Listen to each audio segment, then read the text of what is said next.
Eduardo Bolsonaro, oui, croyez-le ou non, il a suggéré que le Brésil devrait mettre le PIX sur la table des négociations. Qu'est-ce qu'il fait? Il l'offre. Non, alors mets-le entre leurs mains et il règle ce problème. Et puis, il nie encore avoir dit ça, mais d'abord, écoutons Eduardo dire ça. N'est-ce pas? C'est ici, regarde, tout au début, ici. Et c'est la demande que nous avons faite. Maintenant, les États-Unis, n'est-ce pas, ont des mécanismes très similaires au PIX, comme par exemple Zelle. Le PIX des États-Unis ici, c'est Zelle. Donc, vous pouvez aller à la table des négociations avec les Américains avec de bons arguments. Vous pouvez vous asseoir, vous pouvez négocier. Ils ont des intérêts là où nos économies sont complémentaires, comme les terres rares. N'est-ce pas, le manganèse, que les États-Unis importent à 100% et le Brésil est un grand producteur de manganèse. Professeur, admettons qu'il ait mal compris et n'ait pas dit ça. Répétons ce passage. C'est la demande que nous avons faite. Maintenant, les États-Unis, n'est-ce pas, ont des mécanismes très similaires au PIX, comme par exemple Zelle. Le PIX des États-Unis ici, c'est Zelle. Donc, vous pouvez aller à la table des négociations avec les Américains avec de bons arguments. Vous pouvez vous asseoir, vous pouvez négocier. Et là, il a explosé. Non, je n'ai pas dit ça. Et en colère, tu as besoin de la vidéo. Il est allé jusqu'au bout pour nier ce qu'il avait dit. Non, je n'ai pas dit ce que j'ai dit. Parce que le pire, c'est ça. Tu as vu, il l'a dit, c'est enregistré. Et là, regarde comme il est indigné, regarde son visage. Indigné à cause de ce que la presse a dit, l'évidence. L'évidence qu'Eduardo Bolsonaro propose de négocier le PIX avec les États-Unis, mais il est devenu très en colère, regarde un peu. Ne pas liker ni s'abonner, c'est être un buveur de détergent. J'exige une rétractation. C'est sorti dans le Globo et ça a été repris par plusieurs autres médias. Eduardo Bolsonaro suggère de remplacer le PIX par le système américain Zelle et devient la cible de critiques sur les réseaux. Je n'ai absolument jamais dit ça. Je mets Globo au défi de me faire taire et de montrer la vidéo où j'aurais éventuellement dit quelque chose dans ce sens. Le PIX, voilà. Je mets au défi de montrer la vidéo où j'ai dit ça. Tu viens de voir la vidéo avec moi ici, n'est-ce pas? Mais tu vois, Globo News qui a aussi été mise au défi, parce que c'est le groupe Globo, n'est-ce pas? Elle a été mise au défi, Globo News est allé là-bas, l'a diffusée à l'antenne. Pas seulement ce démenti-là, mais aussi d'autres démentis où il ment dans sa propre vidéo. Comme par exemple, juste après la séquence, je ne t'ai pas montré, parce qu'il a dit que le PIX a été créé par Bolsonaro, ce qui est un autre mensonge, n'est-ce pas? Et ça a été démenti. Démenti par le journaliste de Globo News. Regardons ça. Eh bien, Sadi, je voulais commencer en suivant l'ordre chronologique. Qu'est-ce que l'ancien député Eduardo Bolsonaro a dit littéralement? Ouvrez les guillemets. Les États-Unis ont des mécanismes très similaires au PIX, comme par exemple Zelle, qui est le PIX des États-Unis. Ici, c'est Zelle. Donc, vous pouvez aller à une table de négociation avec les Américains. Fin de citation. Ceci est en langue portugaise. Il met le PIX sur la table pour être négocié avec les États-Unis. Sur la table. Il n'y a pas une autre interprétation possible? Non, même si c'était en russe aussi. Même si c'était en russe aussi. Je crois que tous les Brésiliens l'auraient compris. Eh bien, et maintenant nous avons une nouvelle déclaration d'Eduardo Bolsonaro. Il y a même Marthe qui illustre justement cette déclaration. Oui, le PIX a été créé par Jair Messias Bolsonaro. C'est faux. Ce n'est pas réel. Sans frais et comme ça.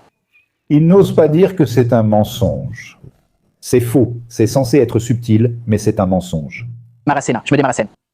Et seul Bolsonaro pourrait le créer. C'est faux.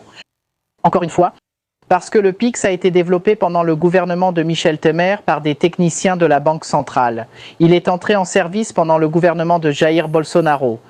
Jair Bolsonaro a aussi été interrogé sur le PIX dans le Cercadinho. C'est disponible si vous voulez. Je peux appeler. Parce que j'ai mis ce texte de côté. Tu l'as mis de côté, parfait. Lance la vidéo s'il te plaît. Je me suis rappelé ce que Daniel a dit. Daniel a rappelé que le PIX, créé et développé par des techniciens de la Banque centrale, a été lancé en 2020 sous le gouvernement Bolsonaro. Il vient de l'expliquer. Je fais juste un récapitulatif pour introduire cette déclaration de Bolsonaro. Lorsque le PIX a été lancé en 2020 en octobre de cette année-là, alors le président Jair Bolsonaro a parlé de ce sujet. Après qu'un partisan l'a félicité pour la mise en place du PIX, écoutez ce qu'il a dit.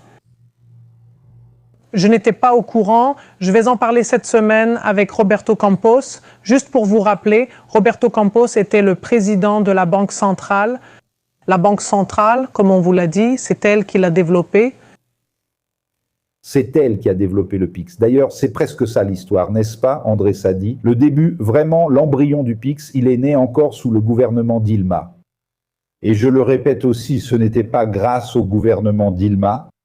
Ce n'est pas le gouvernement Dilma qui a lancé le projet. C'était simplement à l'époque où Dilma était encore présidente. Que se passe-t-il? Le PIX a été développé au sein de la Banque centrale, par des fonctionnaires de carrière, par des techniciens de la Banque centrale, ni par des conseillers, ni par des personnes nommées pour des raisons politiques. Des employés, des fonctionnaires et des travailleurs de la Banque centrale ont développé le PIX. Cela a commencé à l'époque du gouvernement Dilma. Cela s'est poursuivi sous le gouvernement Temer, qui a duré 2 ans. Et puis, en 2017, en plein gouvernement Bolsonaro, la Banque centrale l'a lancé, n'est-ce pas? La Banque centrale qui n'est pas rattachée au gouvernement.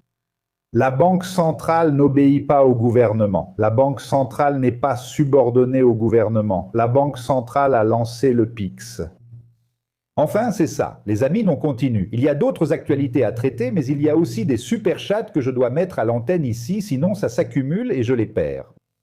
Vanessa Lopez, quand cesserons-nous d'être les otages de cette famille criminelle? Oups, non, pas ici, pas ici, ici. Quand cesserons-nous d'être otages de cette famille criminelle? Voyons si on peut s'en débarrasser maintenant. Aux élections, n'est-ce pas? Parce que rien qu'en laissant Flavio Bolsonaro sans immunité parlementaire, parce que voilà, son mandat de sénateur se termine maintenant, il va se présenter à la présidentielle et perdre. Et il va se retrouver sans privilège de juridiction. Alors, l'affaire du détournement d'argent, du magasin de chocolat, du manoir à Brasilia, tout ça va être jugé par la justice ordinaire. Le ministère public va s'acharner sur lui, car il n'aura plus la protection des hautes juridictions, ni celle qu'il avait reçue. Et là, ils vont s'acharner sur lui et il va subir les conséquences de la perte de l'immunité parlementaire. Il y en a une que vous avez manquée. Si vous avez raté le live « Comment construire un patrimoine après 50 ans », il y aura une rediffusion ce dimanche. D'accord? Il y aura une rediffusion exclusive ici sur la chaîne. Vous pouvez regarder, vous pouvez apprendre, parce que le cours est gratuit, n'est-ce pas? Et vous pouvez suivre. C'est un cours très important d'Edouard Moreira pour vous apprendre à investir correctement et à construire un patrimoine après 50 ans. Et je garde un œil sur ce cours-là. J'ai fait partie de ceux qui ont raté le premier cours. Mais la deuxième, je ne vais pas la rater, non. Donc, d'ailleurs, je vais vous laisser un message ici d'Edouard Moreira. Récemment, j'ai eu 50 ans le 11 février. Salut tout le monde. Je voulais vraiment remercier pour tous les messages. Joyeux anniversaire.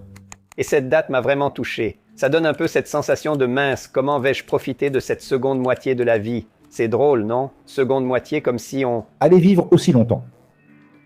on s'attend à vivre un peu moins.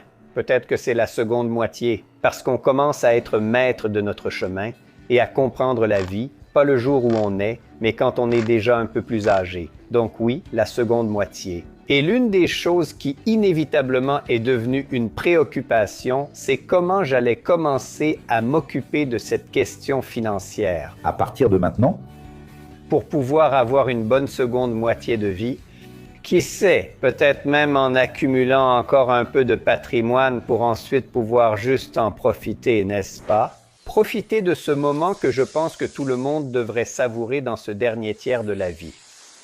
Et j'ai décidé de partager avec vous toutes ces réflexions, donc dans un cours que je vais appeler « Comment construire un patrimoine à partir de 50 ans », vous allez pouvoir comprendre comment j'organise mes finances et comment je fais pour que cet équilibre financier se maintienne au fil des différentes villes par lesquelles je passe. La participation est gratuite et vous allez beaucoup apprendre grâce à tout ce que je vais vous enseigner.